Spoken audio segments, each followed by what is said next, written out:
Hello guys, in this video I'm going to show you how to stabilize a clip in the CapCut app. But before that, don't forget to subscribe, leave a comment down below, because at 10,000 subscribers I'm going to show you my whole YouTube revenue statistics and growth strategy. So without further ado, let's jump right into it. First you have to open up the CapCut app.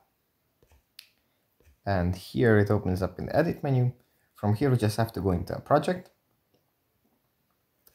Like this.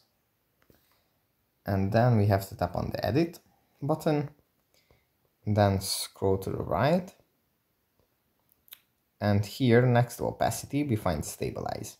Now if you have an actual video clip added here, you can use this function, but since I have pictures pasted here, I can't. But yeah, you can just tap on stabilize and then the camera shake is going to go away. So yeah, that's pretty much it for this video. Hope it was helpful for you guys, and I'll see you in the next one.